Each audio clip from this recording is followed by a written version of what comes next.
Hey guys, it's McAwesome98 here with the latest and greatest video.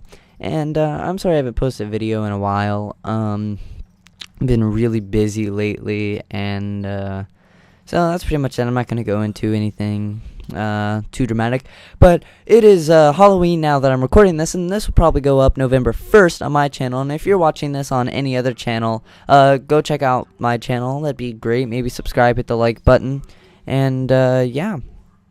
So anyway, as you're seeing in the video, I am playing some Black Ops campaign. Now, you haven't seen too much campaign out there anymore because Black Ops is getting really old. I mean, Black Ops 2 is only 13 days away. It comes out November 13th, and I am excited. I've been excited since January. You know, I've been really getting into this. I pre-ordered this a long time ago. I'm getting my Black Ops 2 Hardened Edition with my Nuketown 2025 zombies. That's pretty much the only reason I got Hardened Edition, which was a great sell on Infinity Ward's and Activision's part because they're making almost $15 to $20 more on everyone who really is a diehard fan, just because they want that Nuketown 2025 zombies map, because you can only get that zombies map by getting the Hardened Edition. You'll probably be able to get it later, just like we got Resurrection and regular Black Ops. You know, right when Modern Warfare 3 came out, we got all of the old maps from World at War.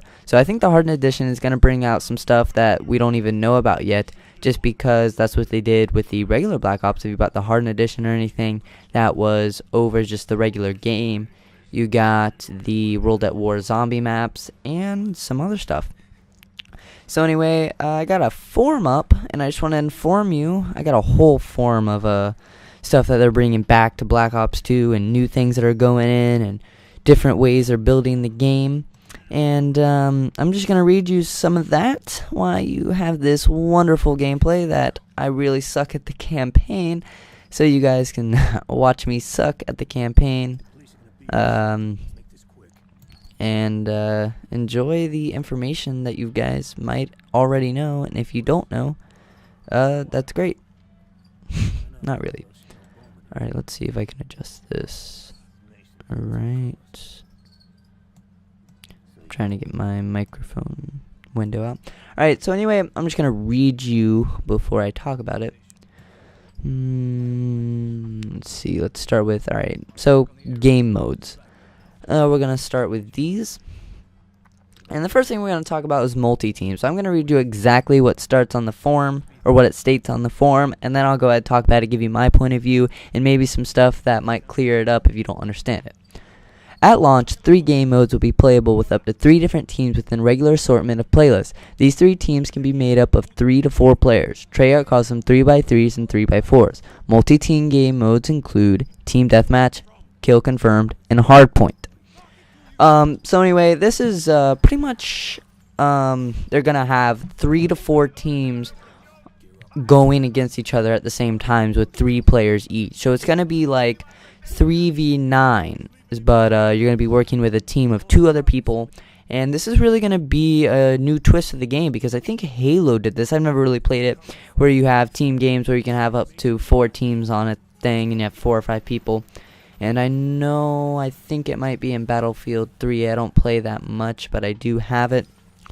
So I'm excited for that, because that's really going to bring in some strategists to the game. You're going to need some strategy to play this. When you're going 3 on 9, up to 9 people, it's going to be hard. You're going to need some strategy, and especially with Kill Confirmed and Hardpoint. If you don't know what Hardpoint is, I will be discussing that later in this video. So, the newest thing is the party games. This is new and old. I'll go ahead and read it to you. Party games essentially replaces wager matches from the original Black Ops. However, players will not be able to earn XP and rank up in the regular progression. Game types include gun game, sticks and stones, one in the chamber, and sharpshooter. So a few things about that. First of all, they're bringing gun game back, which I think they shouldn't have even taken out of Modern Warfare 3, because the gun game is probably one of the most fun things to do in Black Ops, in my opinion. You know, I would love to go blow 10,000 COD points in a wager match on gun game, you know, and lose it.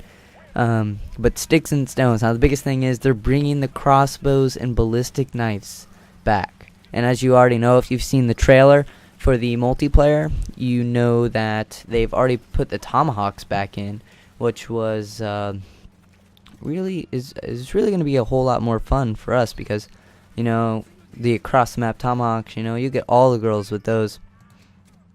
And let's see, sharpshooter, one in the chamber, those are pretty much more explainable. They're just going to give you a pistol for one in the chamber. You get one shot, one kill. I don't know if they're making any new rules and anything like that, but one in the chamber, sharpshooter, pretty self-explanatory if you've played the games. Now the biggest thing is the combat training. The combat training is going to be ran a whole lot different than it was in Black Ops. I'll go ahead and read it to you. Combat training is now integrated into the main game and will include 3 different modes at launch. 1. Boot Camp. In Boot Camp, players can rank up from level 1 to level 10 while gaining full experience.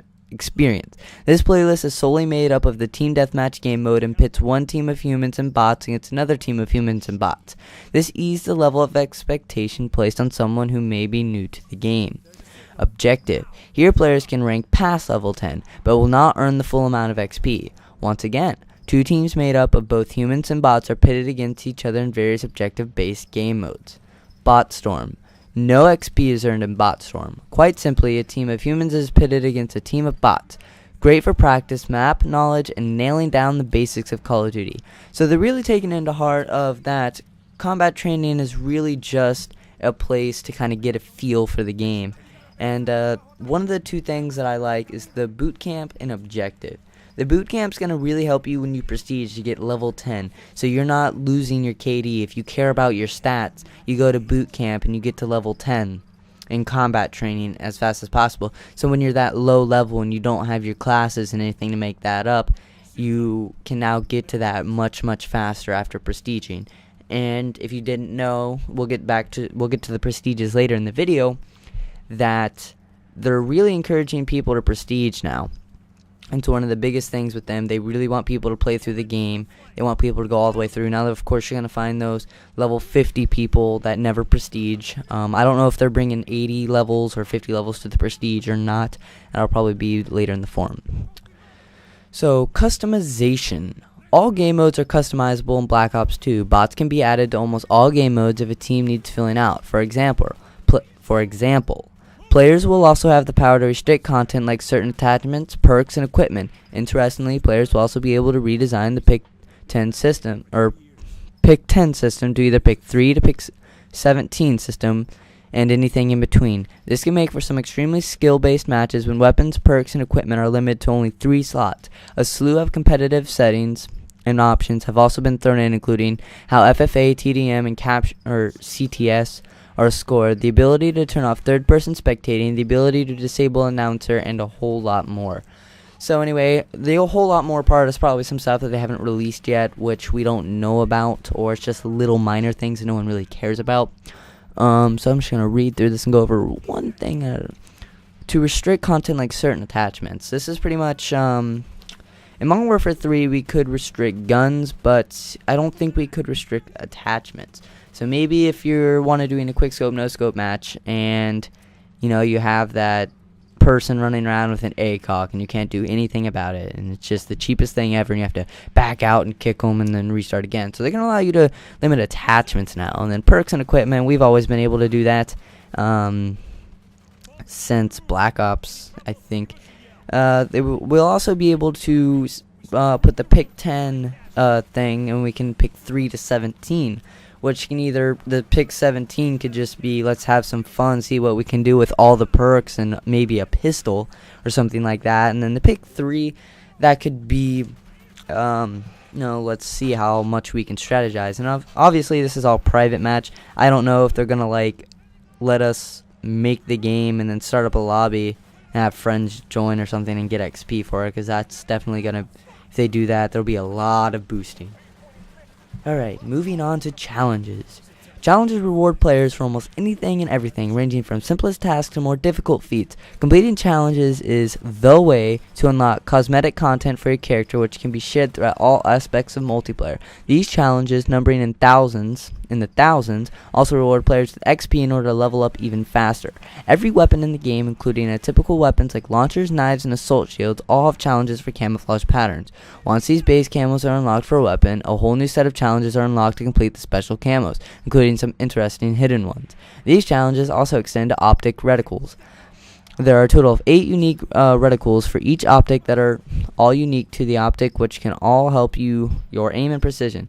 Just for the LOLs, Treyarch has also done a number of comical shapes, including a mustache, aka Steve, as well as the EOTech Zombie Stopper. In-game, these rewards show up as a neatly presented icon in the top center of the screen, which earned and are viewable in after-action report. Alright, that was a lot to take in. The challenges for almost anything and everything is the first sentence that you can get your challenges. So obviously there's going to be a lot of challenges, so it's going to be a whole lot easier to level up. Again, there's the simplest task to more difficult feats, which is pretty self-explanatory. So it says is the way to unlock cosmetic content for your character, which can be shared through all aspects of the multiplayer. And you also get your XP for those, and then the camos.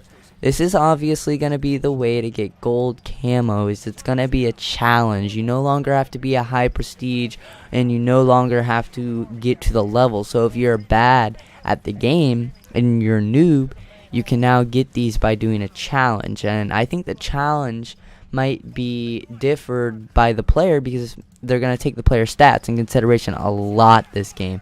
If you have bad stats, they're going to make the game easier for you. If you have good stats, they're going to make it harder for you to ease the level of playing field. Alright, player card.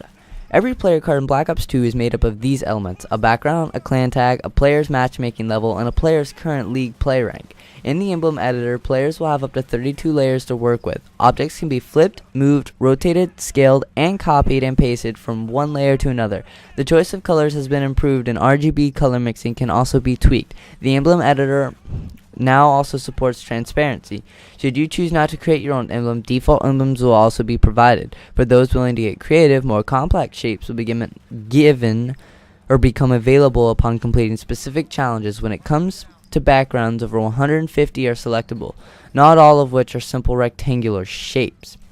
So just a cool little customization thing that they're adding to the game is player cards. It's probably going to be one of the fun things to play with. There's going to be a lot of YouTube videos going out with the new 32 layers that you can now work with over the 11 we got, or 13. It was 11 or 13 in the regular Black Ops, which is a big help because now we are pretty much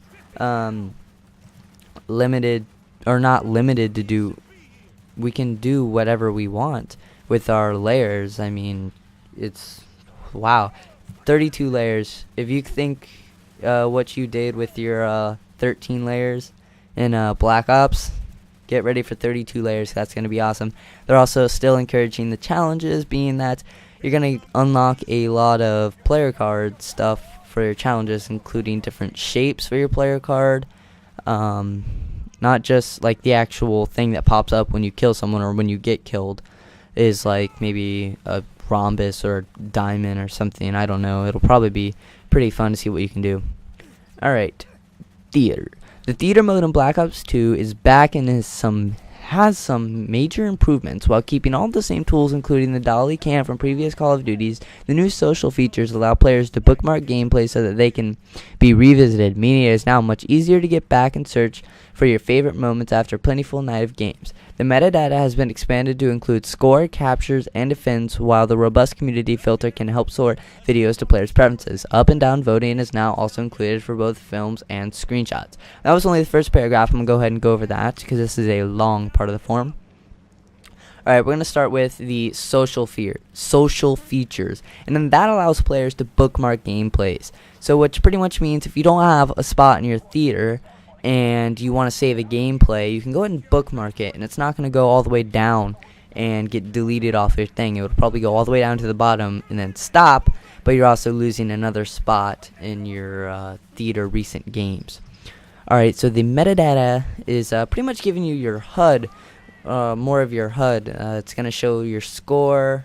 It's pretty much, they're trying to help people who can't afford things like an HD PVR or a Elgato to try to maybe do YouTube videos or make videos or something. And then the community filter can help you sort videos to a player's reference, which pretty much that's going to be a filter. You can pretty much search like most rated videos, most blank videos, and everything. Alright, so an extremely powerful new feature, the highlight reel, allows players to create a film with a simple touch of a button. Simply load a game in the theater, select highlight reel, and bam! The game instantly creates your very own montage of your most excellent moments. Settings can be customized, however, to expand or simplify content of your film. Further editing can be done once completed as well. So pretty much that's going to be like your instant montage button. Probably crappy quality at first because I'm sure that's been tested and tested, but once the players get a hold of it, they're going to complain. Now I'm going to get to the last part of the form, which is the prestige. It's what everyone's been waiting for. And I actually just said that because it's right there in the form. So I'm going to go ahead and read you this. What everyone's been waiting for. Treyarch is handling prestige very differently in Black Ops 2. Once again, assumptions are being challenged. No longer is prestige a restart as it was in previous Call of Duty titles. This time around, weapon experience and earned attachments are carried over, as are all challenges. Black Ops 2 is meant to be played all the way to Prestige 10. Upon prestiging, tokens are awarded to the player, which can then be used to unlock whatever item you want forever, including items that you have yet to reach the required level for. On top of these tokens, an additional reward can be selected. These rewards include new create a class slot, up to 5 extra slots, stat reset. This is a complete wipeout of all stats and unlocks. This is essentially like buying the game new. Refund. This gives back all unlocked tokens a player has spent so far that prestige level. This basically allows the players to re-roll or respec their character. Only at Prestige 10 is absolutely everything unlocked for the player. It seems Treyarch really wants players to see it through to the end in Black Ops 2 in order to achieve 100% of the benefits.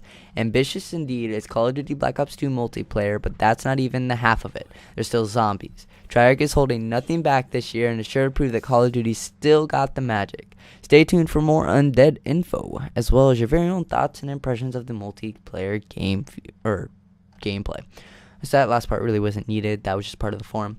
So anyway, they're really taking the prestige seriously, and they want people to play the game through. I'm sure there's moderators that jump on Call of Duty all the time, and they see these prestigers that aren't even playing. And so they're giving you up to 5 extra slots in Create a Class, and the stat reset is going to pretty much help you get good KD if you're really bad at the game, and the refund to get all your tokens back, that prestige. So I hope you guys like this information video. Come back for more if you're watching this on a new channel. Subscribe to my channel, maybe like the video. So peace out, guys. Like and subscribe.